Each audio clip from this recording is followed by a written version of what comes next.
to Routes Through Pokemon Adventures. I'm Ruby. And I'm Shea Locke. And together we are a father-daughter duo going through the Pokemon video games, the Pokemon Adventures manga, and the Pokemon anime. And today we will be covering 4 chapters of the manga and 5 episodes of anime. But before we get into the episode, let's catch up on what we've been doing. We had a super busy weekend, and now it's Monday, so. Yeah, It's been crazy. Yeah, I just worked. I was trying to edit and stuff, and I have a lot more still to do. But... Oh, yeah, you poor thing. Well, one of them is the blooper episode, which is what aired right before this episode that we're talking about now, but I was working on editing Wait, it. is it finished? Not quite. Oh. It's taking a lot of work, because those are a lot more work. Especially when there's plenty of material. Good. Do you have a hole? Not a hole, but if I keep picking at it, it'll be one. I should cut it off. So Ruby's pants are starting to fall apart. These are my work jeans. Ruby's work jeans are falling apart. I'm supposed to have 2 pairs, and I'm supposed to have 2 shirts that fit me. So Do you only have one of each? I have a large shirt and a small shirt. Interesting. Because they didn't have mediums at the time. But I'm getting a shipment soon, so it'll be fine. The shipment probably came. Yeah, You should bring it up. I will when I need them.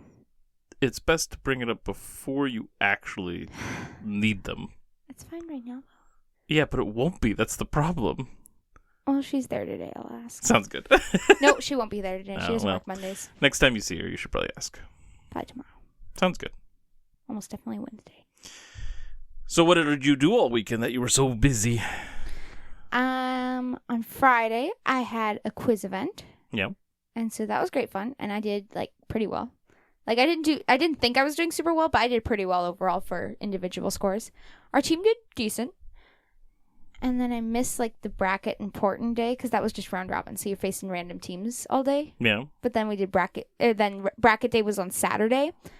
And so I went to the building that we meet at for, practices and stuff. And we slept there. And we were shuttled over in the vans and quiz coaches' cars and stuff. And then I slept there. Well, I slept. We talked for a while. And then we got yelled at a couple times. Hence the reason you've been so tired. So it was only Friday night. Yeah. Busy, but also staying up late. It was fun, though. Lots of high energy. And then Saturday, I missed bracket day, which was so sad. Why did you miss bracket day? Stupid, silly little play. You wanted to be in that. Yeah, but was it worth missing bracket day? But it was fun. I'm glad I did it. But, it was a fun thing to do. But if I could go back and make the other decision, I would. Gotcha. But that's fine. Well, I'm glad you stuck it out since you, did say you wanted a big part, so it was all scored away for you and everything. Yeah, if I quit, I was probably the oldest one in the play. Yeah. Yeah, I think... No, the narrator was probably older than me. Oh, okay. They're the new family that come. Okay. I don't go to your meetings enough to know which family is new or not, so... Yeah, there's another huge family, and I've been trying to call their names and stuff, and I'm like, I don't know, because you don't go to the play. Call their names? When I call on them, would anyone like to... Why would you do make that? a motion to accept this thing? I've already explained that I'm president. Oh, you're president? Gotcha. You knew that! I did. I've said it. I don't remember that. Oh, I'm pretty sure I've said it. So, maybe this is the first time somebody's listening to us. President? They jumped in right in the middle. But I know the ones that are in the play. Which was only 3. There's 7. That's a big family. Jeez. 7? They have little ones at home. I don't know if we can handle that. My mom's like, well, now you know how the old president felt when we came in. Yeah, for sure. But that's fine. And then after the play, we went to a tea thing because my aunt, who travels the world. Yeah, your aunt was here, along with her husband, so your uncle. Yeah. And we went to a tea thing which she spoke at. And I would have missed that too if I did bracket day. So I'm glad I got to do both, but both the play and that. Yep. Still would have rather done bracket day, but that's fine. And then we went home and hung out and had supper there. And one of your mom's friend came to the play, then came to the tea, and then came home with us. And then left before supper. Auntie Owly. Oh, Owly was there? Yeah. She came to the play and stayed like the rest of the day. That's cool. I had no idea she was coming around for that. Apparently she didn't want to see me, though. She left before supper, which was at like 5. Yeah, no, I'm just teasing. And then Sunday we had church, which I got to sing at, which was great. I got to sing with my friend. Sweet. And then I got to sing with my favorite, like, older adult person who does it. My blooper episode has a section with singing. Because there's a few different times, random spurts of songs or whatever we do. Oh. I've sung into these when you're like, oh, I forgot something, and like it's not recording. Yeah. I should have recorded it. Should have. I'll just be like singing the sun will come out tomorrow. I think you'll just be like, what the heck? Here we go. Bloopers. Bloopers. Bloopers. Speaking of singing, I just sang bloopers. Yep. And then after that, I had to go to work early because my mom couldn't drive me there later. So I sat there for 3 hours, worked for 3.5 hours, sat there for 45 minutes, and then I went home.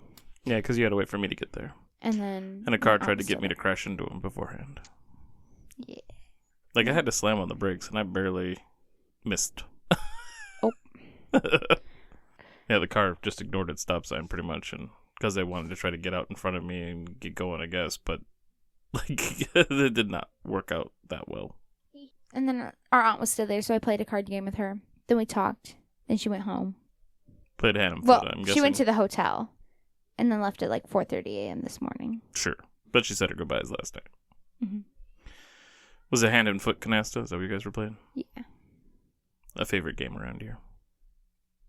Mom doesn't like the game very much. That's interesting because, like, she's like, well, it's more of a game we play with our hands while we talk. We just can do something with our hands while we talk. I'm like, I like playing the game. Yeah, I got introduced to the game because they always play it as a family get-togethers around here. And I'm like, yeah, no, this is fun. I kind of like it. She doesn't like it. Which is so bizarre to me because, like, that was what we did. She never suggests it. She's just like, oh, yeah, sure, I'll play. Yeah. I mean, personally, I do prefer to do other things like play some Marvel Champions or Tidal Blades or whatever. You're not playing Marvel Champions or Tidal Blades as a party game. No. Well, with that group. Right. You might play with your friends as a party game. Or create my own party with children. Mm. I went out, so I... Nice. I don't like using 3s at all, because otherwise I accidentally use red 3s, and those are really, really bad. Yes, I know. But I had a book of 3s, and I put it together, and when I put my book together, when it's 7 cards, I just make it into a neat pile, and then if it's clean, I put a red card on top, and if it's dirty, I put a black card on top. But I had a 3 book, which was clean, but red 3s are bad, so you can't have them in your hand or on your books. So I was like, it's a clean black book. What? I should do it the other way around. Welcome to Canasta, the podcast. Oh. Well, anyway, now that I've filled you in on my busy weekend, let's jump into the manga. Oh, we don't care what I was up to? No. You said you worked. Well, that's not true. Like, I did work the weekend. That's what I was talking about with the weekend. I also... danced. Did not dance. No, but I did... I danced. Finish the story part. So, quote-unquote, beat the game of Pokopia. Oh! That's fun. Yeah, it was kind of surprising as I was getting there. I'm like, wait a second, I think I'm about to beat the game. I mean, like all Pokemon games, there's, like, the game continues.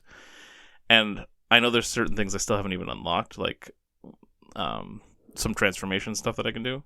But, yeah, I wanted to slow down and just, like, work on building things and making things nicer. But every time the quests showed up, like, these important quests, I'm like, well, I got to work on this. And I couldn't help myself because there was always, like, I'd try to build a road or something, but I'm like, yeah, but I'm supposed to be doing this. Like, it was this list on my mind, so I had to do it. Now I can kind of chill out and start doing stuff. I recently built a whole underground thing underneath the ocean in the Bleak Beach area. I was being told about it. Yeah. And I finally got it deep enough and big enough that I can start a project down there. So now I have... Well, it's probably done now. I started it last night, so... Like, that's on everybody to build it. Oh. Interesting. I needed 15 Pokemon, 4 or 5 specific abilities, and I needed ice for part of it. Because I already built 2 of the legendary bird ones. This is the last one I need. Well, is that everything you wanted to say? Yeah, that's all I wanted to say. All right, now that we've caught up on my busy weekend and your silly little game, let's jump into the manga. So previously, in Pokemon Adventures manga, Sapphire defeated Brawly for her second badge. Sapphire is reunited with Ruby when she goes to investigate the collapse of Granite Cave, where she knew Ruby had been. He met Steven, who left, and so Sapphire needs Ruby to help her find him, and they hop onto her father's Wailord. And there is 69 days left for Ruby and Sapphire's bet. All right, we're going to start with chapter 198, adding it up with Plusle and Minun I, part 1. So, Ruby and Sapphire are riding along Route 108, where there is an abandoned ship. Ruby and I had caught glimpse of it, as Mr. Briney took us to Slateport, but we couldn't get there. And we're going to see that not only did Ruby and Sapphire in the manga get to stop there, but other people got to stop there in the anime. No, we couldn't. Boo-hoo, go cry about it. I am. Ruby and Sapphire get into an argument about battling and prettying up Pokemon, and before Sapphire can toss Ruby into the ocean, So fun. the Wailord alerts them to their approach of the abandoned ship. Well, it starts wiggling, and then not May. I mean, it's fair. Sapphire. No, yeah. Sapphire's like, what's wrong? And Ruby's like, maybe it doesn't like you fighting on its back. / put me down now. Yes. Apparently, it was a passenger ship that got stranded there ages ago. And then it starts to get foggy, which it will also do in the anime. And so they decide to rest there for the night. Sapphire on Wailord, and because he's a boy, Ruby will sleep in the ship. So she just like throws him into the dirt, like, because she was just kept holding on him, Yes. like above her head, like nothing, and then just throws him in the dirt. And he's not thrilled about being on a ghost ship, and is used to staying at hotels. But then he finds a bunch of berries, including Bluckberries, which will also be introduced this week in the anime. And then, when his Pokemon try to get some berries in the overgrowth on the ship, they're hit by Plusle and Minun, who seem to be pranksters. But then they offer berries and friendship, which just confuse Ruby's Pokemon, and Plusle and Minun run off, pleased at their prank. They also had a diary with them, and then Sapphire thinks Ruby returned out of fear when she hears some people around, but whispers about the sea being dried up alert her that it's someone else. All right, now chapter 199, adding it up with Plusle and Minun, part 2. It turns out the 2 whisperers are Courtney and Tabitha. Ew. And one of them is a guy. I don't know which. It might have been Tabitha. I can't remember. Anyway, they have a really cool shot of them being of them both having large bird Pokemon on their backs, and I think they're Swellow. And the 2 seem to be looking for some kind of treasure that is kept on the boat. They both have capes too. That's part of the coolness. Oh, that's right. Courtney makes Tabitha go into the boat to search by himself because she knows someone is lurking nearby, and she attacks Sapphire. Tabitha's the guy? Yeah. I think so. As they battle, just like Amber's the guy of Team Aqua. Because there was like Shelly and Amber. They're both weird, man. Courtney, Tabitha, Shelly, Amber all sound like girl names. Yes, they do. Amber, I don't know. Just keep going. I've never met a male Amber. Well, now you have. No, I have not met Amber. As they battle, Sapphire sends in her Aeron and Combuskin, and Courtney sends in Ninetales.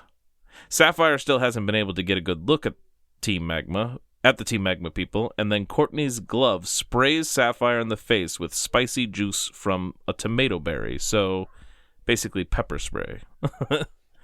Apparently, Team Magma do not want people to find out about them just yet. Sapphire manages to hide herself better as she and her Pokemon are badly beaten, and she worries about Ruby running into Tabitha. And then we cut to Ruby, chasing down the mischievous Plusle and Minun after the prank they pulled on his Pokemon. Then Ruby realizes the two Pokemon were distracting him from a door, and he guesses there's a rare berry there. Then he's knocked out by Tabitha, who has a... When I was reading through this part, I was like, wait, is that... Oh, that is Ruby, because he has glasses and berry stuff all over his face. Oh, yeah. And then he's knocked out by Tabitha, who has a turtle Pokemon of some kind with him. He finds the diary entry, which says they don't have long, and the only concern are for the two Pokemon and the scanner. Sapphire pulls Ruby up to safety in the trees, and when Courtney joins Tabitha, the Ruby and Sapphire decide they need to fight, but Ruby's Pokemon are still confused, and Sapphire's are burned. So they work together to get help from Plusle and Minun. When Plusle is in a bad spot, they trick Team Magma to bring Plusle by, or else they drop the diary in the ocean that they claim has the password for the scanner. When Plusle gets close, the two Pokemon help get the scanner, and Ruby and Sapphire escape. Only they didn't get the scanner, just the casing. Team Magma didn't get a good look at Ruby, and he did see them. So now there's somebody out there that knows who they are, and they don't know who he is. Bum, bum, bum. That's not very good for them. Nope. And Team Magma fly off, and Ruby and Sapphire ride on Wailord, leaving Plusle and Minun to continue residing on their ship. And there are 68 days left until the deadline. Now it's time for Chapter 200, Tripped Up by Torkoal. So arriving at Slateport Beach, Ruby is ready to get away from Sapphire because whenever she's around, he keeps getting into difficult situations. Which is kind of ironic for the rest of this chapter. Right? And he still hasn't won any contests yet.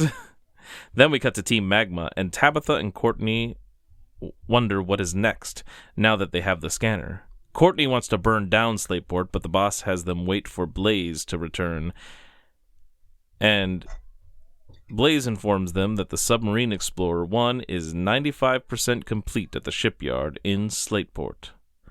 Then the boss tells his team to show that they can dry up the entire sea with their fiery lava, and Tabitha rides out on Ninetales, Tabitha rides his spinning Torkoal, and Blaze flies up with a Swellow, as the boss says to burn the place to the ground. Honestly, I think how dumb their mission is, to burn up all the water.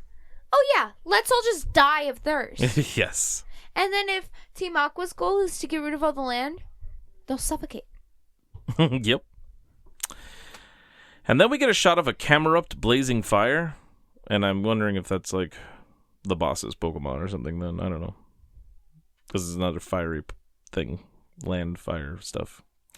Outside of Slateport, Ruby catches Mudkip evolving into Marshstomp on film. Then the Pokemon Fan Club chairman finds Ruby and admires all his Pokemon and makes him an honorary member. Because he also doesn't like battling Pokemon. They click like that. Yeah, they're great friends. The chairman leads Ruby to the contest hall, and Ruby is moved to tears. Unfortunately, Ruby can't enter without a contest pass from the Hoenn region, which are in Verdanturf. He also wouldn't be able to start in Slateport, as it is a hyper contest or something. I'm nervous for us. Me too. So to take their minds off the rejection, he and the chairman make Pokeblock. But they want more and grab two random passerbys, which apparently Team Magma want those two people, and so they send in Torkoal and gas all four of them. Now it's time for Chapter 201, Slugging It Out with Slugma. Part 1. Ruby and the chairman wake up tied. Ruby realizes they are captured by the same group he met on the abandoned ship, and that they must not have recognized him. Then he realizes the other two that were captured with him and chairman must be Captain Stern and Mr. Doc, who heads up the shipyard. That leads them to realizing they are all captured at the shipyard. Turns out Magma are getting frustrated by Stern's stubbornness because they came to steal the sub, but it isn't complete yet, and he won't tell them what is missing. By using a Slugma on Mr. Doc, Stern caves and says the sub works but won't reach the sea floor without a core part that they couldn't make. So they asked Devon Corporation to make it. Of course, Magma is still going to get rid of Stern and Doc because they can't have witnesses. Ruby and Chairman break out, and Ruby doesn't want to get involved and runs off and hides in the sub. The Slugma belonging to Blaze follows, and Blaze finds it odd that it is acting without orders and follows as well. Then Blaze, Slugma, and Ruby are all locked in the sub because the safety lock disengaged, and Blaze finds Pokeblock that is perfect for Slugma and thinks Ruby lured Slugma in to separate Blaze from the others. Blaze wants to know how Ruby knew that Slugma had a quiet nature and knew to use those particular Pokeblocks, and Ruby claims to be surprised as well. But the scene ends with them glaring at one another, and it seems to me that Ruby might be getting ready to battle again. Because he likes to battle without anybody seeing him. Yeah. And we have 60 days left until the deadline. To be continued. Okay, well, now that we've finished the manga for today, let's jump into the anime. Starting with episode 307, or season 6, episode 32, Abandoned Ship, or Suterare Fune Shinobiori no Kage, or The Abandoned Ship, The Creeping Shadow. Ash and Co. are on a boat from Dewford to Slateport, just like what we did in the game. Before they can head to Mauville, they need to stop at Slateport for May to compete in a Pokemon contest. We couldn't do that. But Team Rocket is piloting the boat. In their disguise, they manage to lure Pikachu with some food and then kidnap him. When May asks who they are, we get an interesting intro. Prepare for trouble, you're so naive. Make it double as we deceive. And we get and then they have an outstanding outro. Team Rocket floats off at the speed of light. Surrender now or prepare for a fight. So then we get a battle, and Corphish frees Pikachu. Beautifly knocks everyone into a boat, and then Pikachu sends Team Rocket blasting off again. Ding! Then the gang find out they are out of gas and have no radio and are at the mercy of the tide. As it gets foggy, the gang see an abandoned ship, just like we did on our way to Slateport. And just like it got foggy in the manga, too. Right when they found the abandoned ship. So yeah, we saw the abandoned ship, but we couldn't stop. But they get to. So they're already getting to do the abandoned ship that we had to skip. So manga gets to do it, anime gets to do it, but do we get to do it? No, we have to wait till we get surf or something. While the gang explores it, they find a guy named Tommy. He was a passenger the night the ship crashed, and while the passengers survived and were rescued, the ship was just left there. Unfortunately, Tommy lost his marsh stomp there and had hoped to return much sooner, but it has been a long time. He offers to give the gang a ride to Slateport once he finds it. But then some mysterious creature lurking on the boat that is not a marsh stomp snags Torchic. So then they all start looking for Torchic as well. Team Rocket apparently landed on the boat as they dinged off and crashed back down, and James mentions that is one blast off he could have done without, in a catching catchphrase. As they look for a way out, Meowth is snagged. So now both groups continue to search the boat for their missing companions, and they all start getting snagged one by one, with Max being the next target. Those captured are bound up in Spinnerack web, and Meowth and Max work together to free Max, until Max is tied right back up by a Spinnerack. And I was wondering, because they did team up for it, was this a team-up Rocket?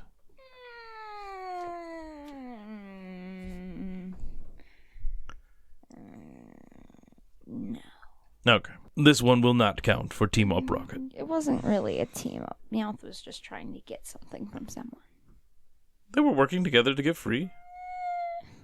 And who's actually the one who did the quote-unquote betrayal, although it wasn't necessarily a betrayal? There was no betrayal. Max, because he didn't free Meowth right away. It wasn't a betrayal. After May is captured, Meowth and James are so certain that Jessie will rescue them. But then she's the next one caught. When the monster shows up again, the remaining gang find out it is a Swampert, and they give chase. Tommy seems to get an idea that Ruby and I figured out a while ago watching the episode, is that this thing is Tommy's Marshtomp evolved. Our Who's That Pokemon trivia is, this Pokemon uses silk to attach itself to a tree branch while awaiting evolution. Following Swampert leads them to the captives and they battle Swampert. Seeing it in action convinces Tommy it must be his Marshtomp. And the Pokemon is angry for Tommy abandoning him. Though he didn't actually do that, it just was how it all worked out when he got saved. But Tommy convinces Marshtomp that he didn't mean to leave him, and we get a flashback where we see Tommy helping his Mudkip have an evolution to reach being the Swampert. I mean, the Marshtomp. And it obviously did the other evolution later. And that's all resolved, and everyone is freed. Team Rocket wants the Swampert, of course, so we get another battle, which leads to Swampert hydro-pumping Team Rocket into the sky! Ding! Then Tommy brings the gang to Slateport Beach. Who's that Pokemon? It's Silcoon. Our tallies are interesting intro, outstanding outro, catching catchphrase, team up rocket, and evolution. Now it's time to rank it. Alright, so we'll put abandoned ship. Let's see. It's kind of a cool plot line. I like the whole, monster snagging people. Like the horror movie style kind of thing, you know. Mm-hmm. Let's put it under just one of the geysers and above Stairway to Devon, maybe? Oh, yeah, that looks like a good spot. Okay. That makes abandoned ship number 12 out of 32. And last episode, we had 3 exclamation points. For the first time in forever! For the first time in forever! Oh, my. Alright. Now, time for Season 6, Episode 33. Now that's Flower Power, or Haruka ni Daibaru Tokon Pokemon Contestu, or a new rival for Haruka Intensive Pokemon Contest Training. Ash and Co. have made it to Slateport City, and there are 2 weeks left until the contest, and a lot of trainers are in town to get ready. Brock is, of course, very happy to be at the beach, with a bunch of girls being there. May shows off what she's been practicing and then gets mocked by Drew, another person there to compete in the contest, and it seems like he may be a recurring rival. Depends if he shows up at the next Pokemon contest. We are going to be counting him for now, but if he doesn't keep showing up, we'll delete that. Because I don't want to forget it. I need to count it now. But it's about time we got a rival since Ash doesn't seem to have one right now. Yeah.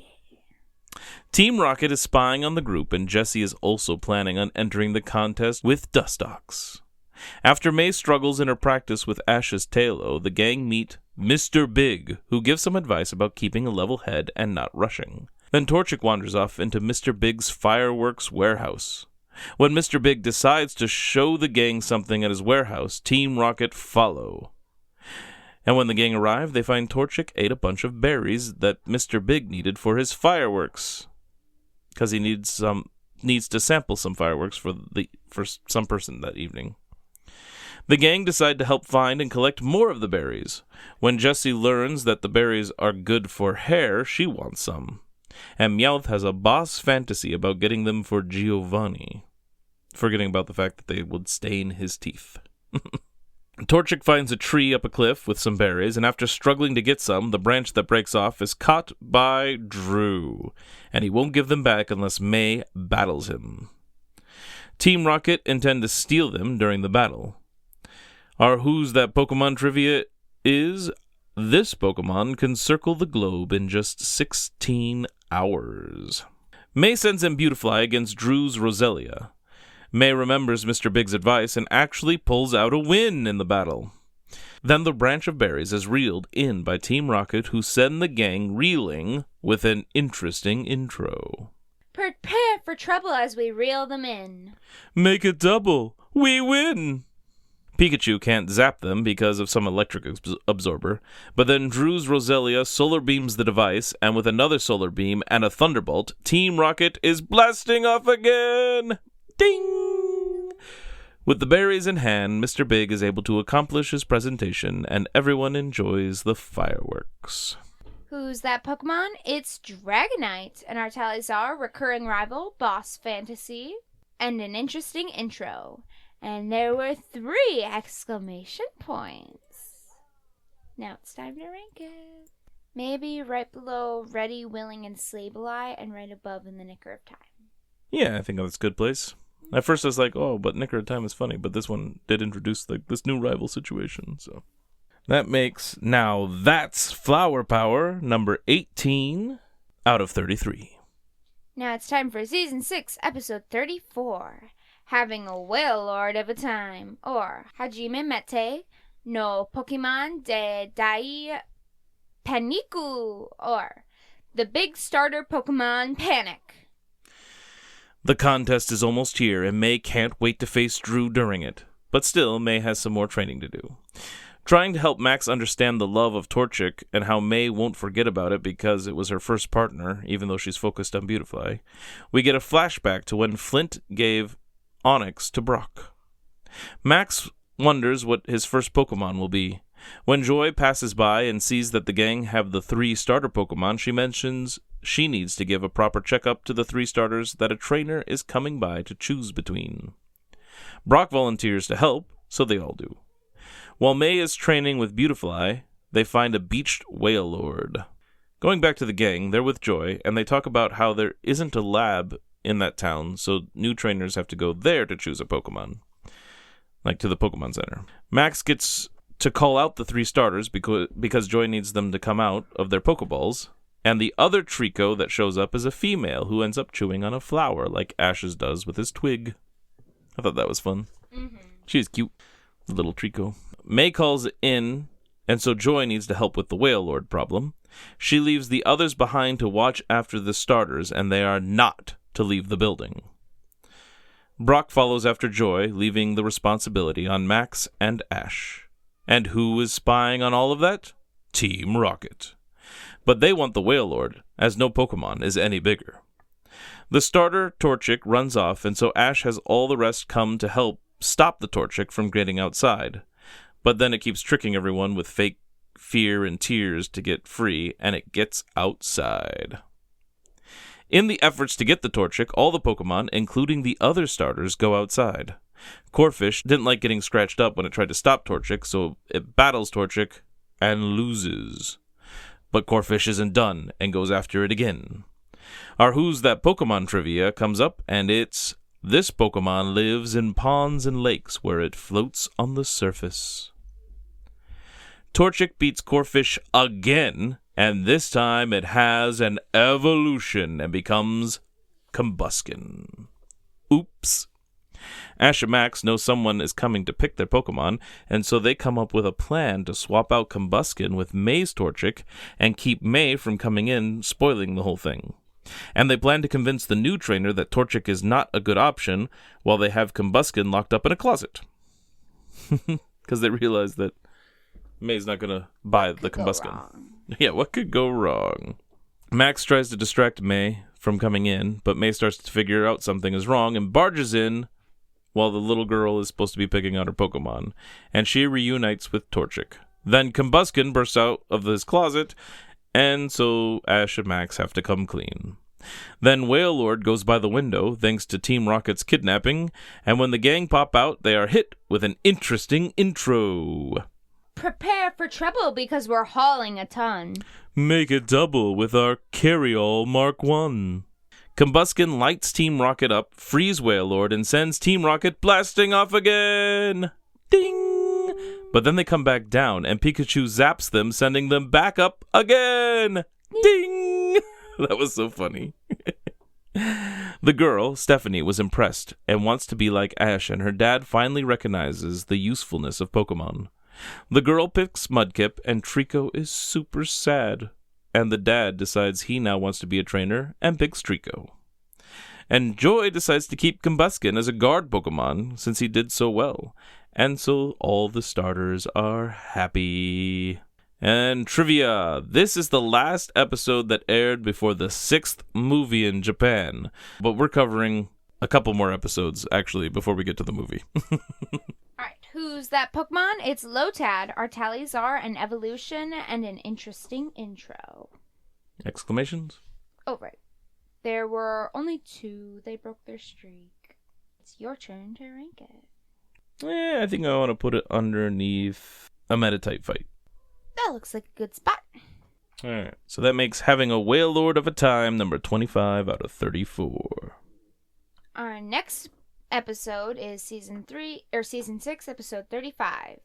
Win, lose, or drew.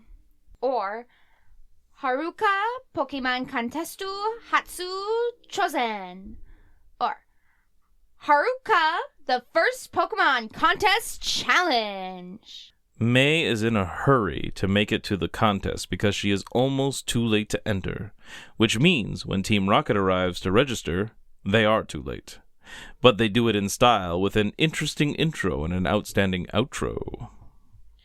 Prepare for trouble and a stylish entrance. Make it double as I formulate my sentence. A touch of class at the speed of light. Surrender now to our refinement or prepare to fight. Outside, sad, they decide to try something else and sell Pokeblock. They plan to send Meowth to steal some for them to sell. The announcer of the contest helps us learn that 5 ribbons are needed from contest all around so they can compete in the grand festival. While the gang is giving May a pep talk, Drew is outside their room, being arrogant. And Drew, being back, could be a recurring rival. Debatable, since we were pretty sure he would show up here. But I think it's like a gym leader. Kinda, but it's not the same. And I think we may have done something similar with Gary at the Johto Championship. So I'll have to go back and see what we did there to make a double check on that. May and Drew, as well as others, make it through the preliminaries with their displays. Outside, where Team Rocket wants to sell Pokeblock, they are approached by an old man who has some tips on making their own Pokeblock a success. May barely squeaks by the preliminaries, but then it's the tournament with different pairs battling, with flair, as they reach the finals. And Drew brings a rose to May and her Beautifly, complimenting it while dragging down May. The old man is still giving advice to Team Rocket, and James is taking notes very studiously while the other two are bored.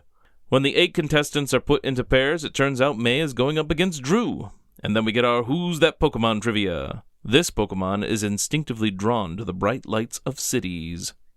Then we get into a battle between May's Beautifly and Drew's Roselia, and this time, Roselia and Drew win. May is beating herself up about the loss. Drew's next opponent is against a Melodic with some guy named Robert, and Drew loses that. So it's just like Ash's tournaments and Misty's, where they are beaten by someone who is then beaten in the next match. Every time. Robert and his Melodic win the whole shebang. Afterward, May and Drew talk about competing again in the future, suggesting we'll get more of this rival. And this is being treated like a gym match where Team Rocket doesn't get involved. We cut back to them. It's now dark out, and the old man is still going on.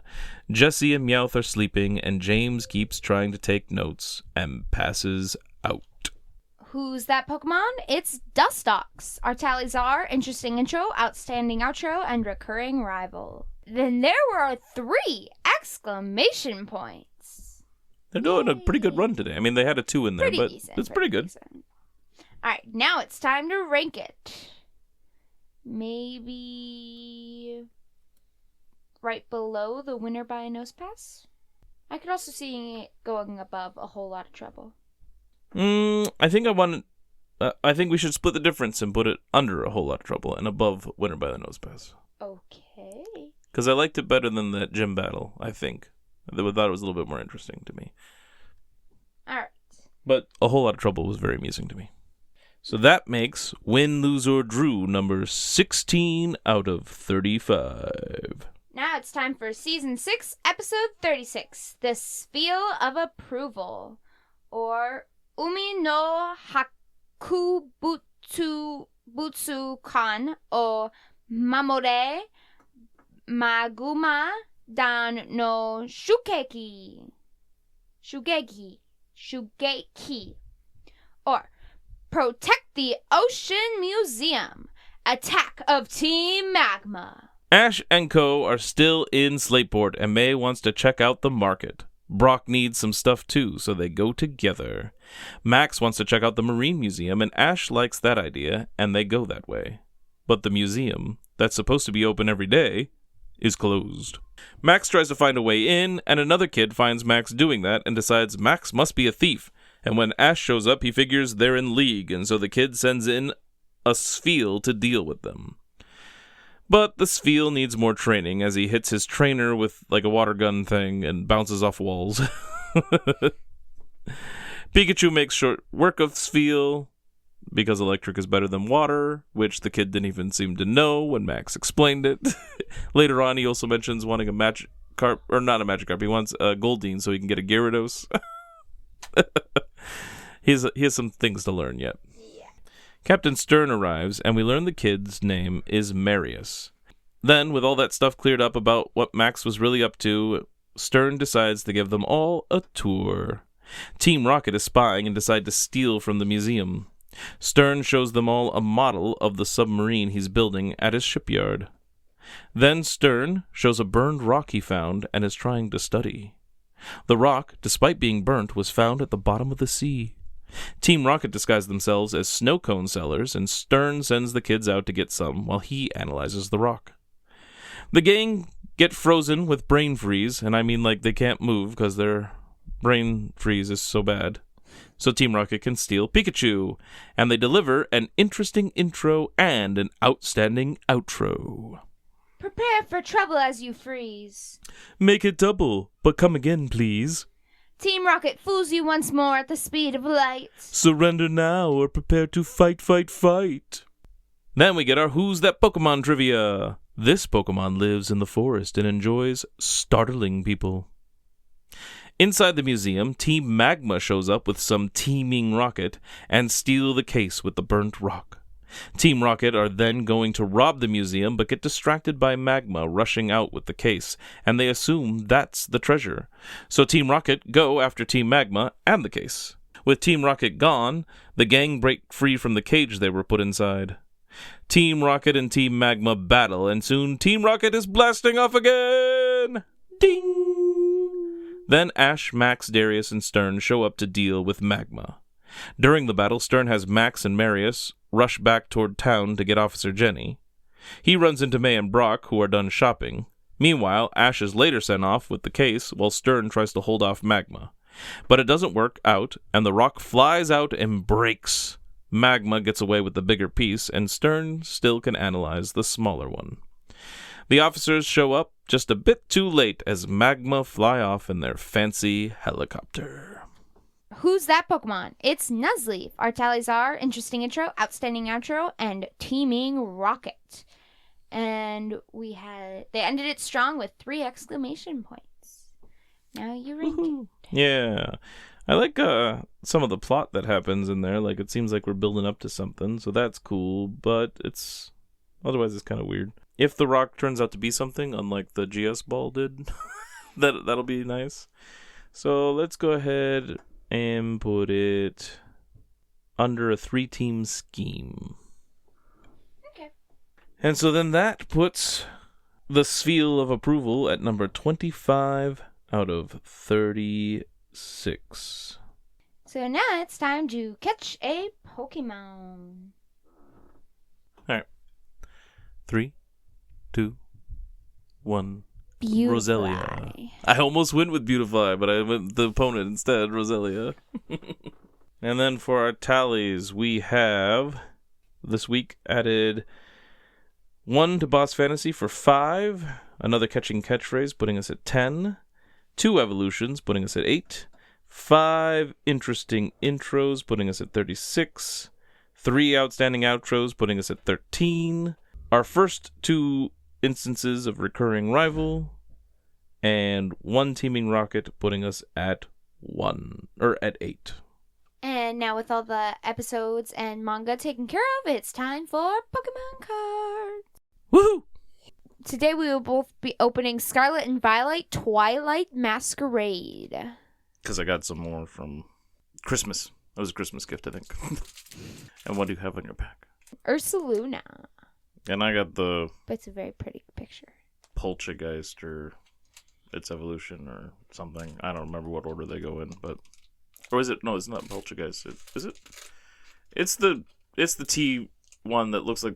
It's kind of like the teapot one, except it's the Scarlet and Violet version.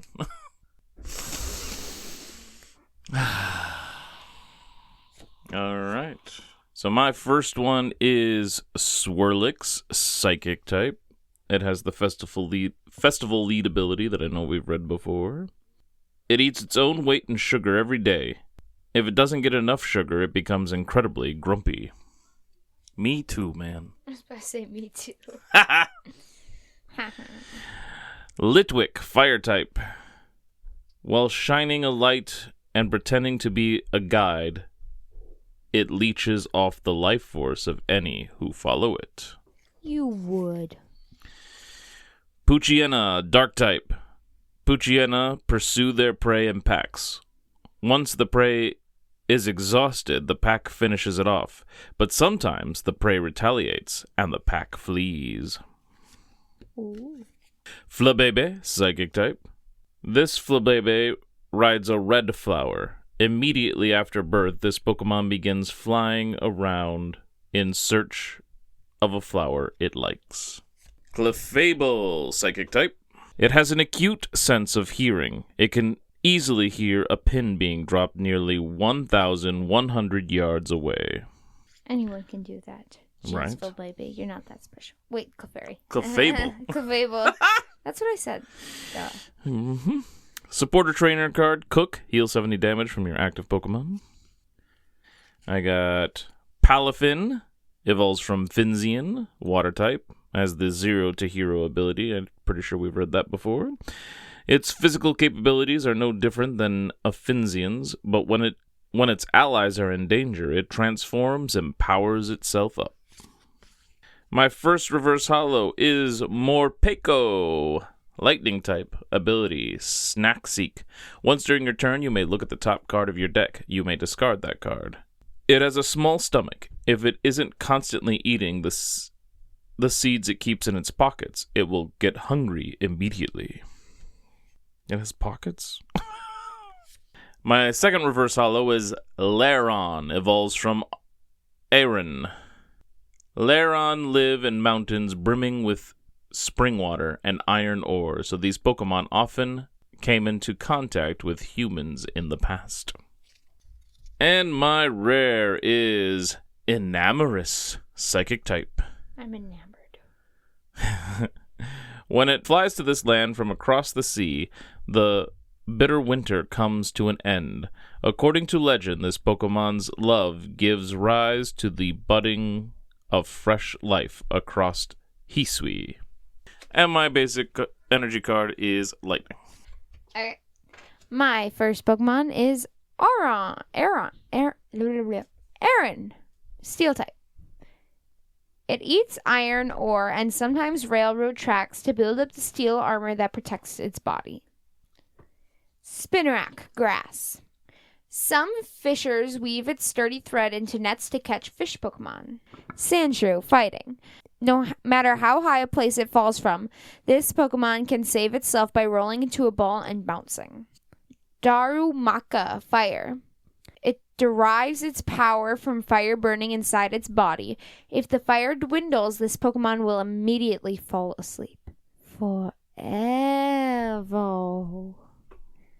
Supporter Trainer, Lana's Aid.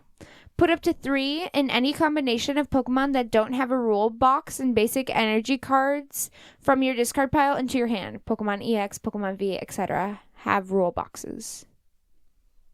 Ooh. Leafeon evolves from Eevee. Grass. The younger they are, the more they smell like fresh grass. With age, their fragrance takes on an odor of fallen leaves. Oh, another grass. Rillaboom evolves from Thwacky, which evolves from Grookey. By drumming, it taps into the power of its special tree stump. The roots of the stump follow its direction in battle. My first reverse holo, Snorlax. Colorless type. Its stomach's digestive juices can dissolve any kind of poison. Eating things off the ground doesn't bother it at all. Second reverse holo, Ting Lu, fighting. Oh, it's also a rare. It slowly brings its exceedingly heavy head down upon the ground, splitting the earth open with huge fissures that run over 160 feet deep. Greninja EX, fighting type. Oh, I got that before. See, then what? A long time ago. Well, then shut up. You have one. So many. Remember, I saved like a pack that had like that those were in from that set. There was only one left, and I saved it for myself, and it turned out to be in that one. And so you're mad at me, even though I'm mad at you because you keep getting all the EX stuff while I get nothing. Didn't you just say you got one of these? A long time ago, and you probably got something that day too. I don't know. There was a bit where I wasn't getting a lot. I think my bit's been longer of getting a lot, but that's fine. But you didn't hear me constantly whining. Well, Greninja evolves from Frogadier, which evolves from Froakie. And as long as this Pokemon is on your... Oh, Terra. As long as this Pokemon is on your bench, prevent all damage done to this Pokemon by attacks. Both yours and your opponent's. Yeah, Terra types because of Scarlet Violet. Then I got a simple... Yeah, I think I have this exact version of this card, too, so... Then I got a simple fighting type energy. That's really cool, though. I'm glad you got one, too. Now we both have that same Greninja. Well, now that concludes our episode for today. Routes Through Pokemon is a Hunterfield Institute production. You can find us on Spotify, Amazon, Apple, and other podcasting platforms. We're also on YouTube at the Hunterfield Institute channel. Just look for the Routes Through Pokemon playlist. And wherever you find us, please like, subscribe, rate, review, and go ahead and leave us a comment.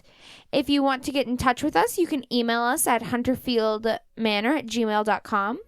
You can also find Shea Locke on Instagram at kinetic_card or on X at HunterfieldIns. There he posts our Who's That Pokemon segments twice a week, as well as what's coming up, the more interesting cards we pull, and things like that. Those also show up on our Routes Through Pokemon Facebook page, where he also includes the latest Pokemon catches from our games, as well as our current tally counts and episode rankings, so you can keep up with those. Next week, Shea will be back with Rosella and Vivi for another leg of Fire Red and Leaf Green in our third Rerouted Through Pokemon episode, where they hope to take on the Vermillion City Gym. Thank you so much for listening, and we will catch you on the next route. Bye-bye. Sayonara.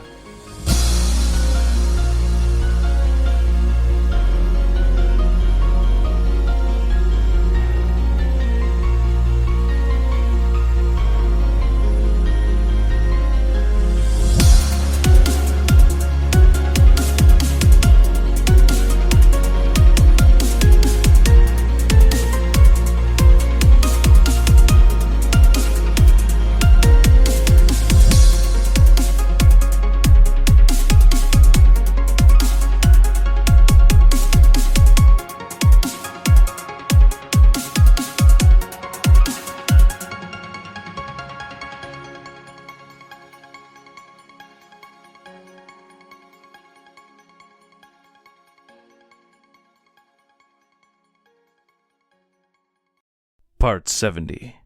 Pika Power. Violet was sweating. Her Paris was performing well, but it was far from an easy battle. If it hadn't been for the resistance against electric attacks, the poor Pokemon would probably have been knocked out already. Still, Surge's Pikachu was a force to be reckoned with, and if she couldn't shut it down soon, then she couldn't see how there was any chance she would be able to take on the gym leader's next Pokemon.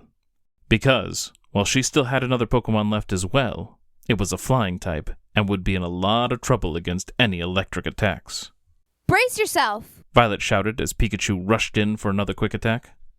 The bug Pokemon weathered the hit, and immediately Violet issued a new command.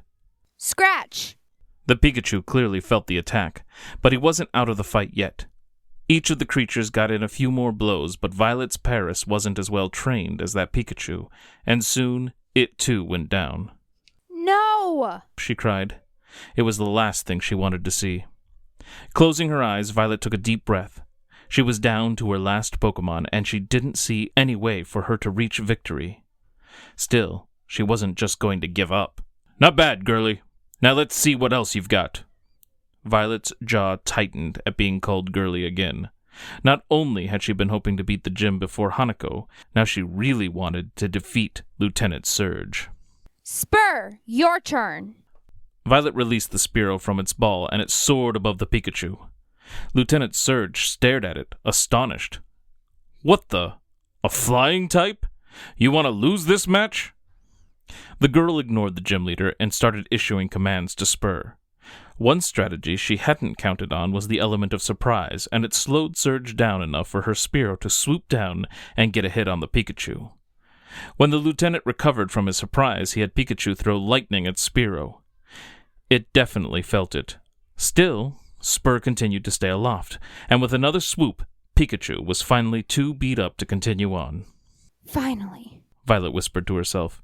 But don't get too excited. He's still got one left, and it's got to be tough. She was right. When Surge's next Pokemon emerged, it was easy to see it was going to be a much tougher opponent. Violet was certain that, even if Spearow hadn't been wounded already, a hit from that Raichu would take the bird out. Quick, Spur! Peck! The Spearow obeyed immediately, but was no match for the Raichu's speed. It shot off a blast of thunder, and Spur dropped to the ground in an instant. Violet hung her head as she stretched out her Pokeball and summoned the Pokemon back inside. It was over. She had lost. The girl couldn't bring herself to look up at Surge, Hanako, or even the boys she arrived with. Violet couldn't face anyone until she could collect herself and make sure she wasn't crying. So lost in her own thoughts, she hadn't even realized that no one had called the match yet. No winner was announced. "What are you waiting for?" Surge asked. "You just giving up?" Violet frowned. Give up? She thought. It isn't giving up when you've already lost. Well, if that is it, you should probably make room on the field. There are other challengers here. Violet nodded and made a step toward the downed barriers. What are you doing? Hanako asked. Why won't you finish the battle? Lifting her head, Violet looked at Hanako as if she made no sense whatsoever. It's already finished. I lost. But you didn't use all your Pokemon. What? Yes, I did. What's wrong? Anchor asked as he approached. Sail was just behind him. She's giving up. Hanako told the boys. What? Why would you do that? Sail looked shocked. I'm not. Violet protested. I already lost. Hanako shook her head. Just because you think you've lost doesn't mean you have. Not until you used up all your Pokemon. But I did. I only had the 3 left after the creep stole the others. Anchor tilted his head. But you have 4. Violet's face twisted with immense confusion. What? Don't you think I would know if I had found any of my other Pokemon back? Or do you think I just can't count?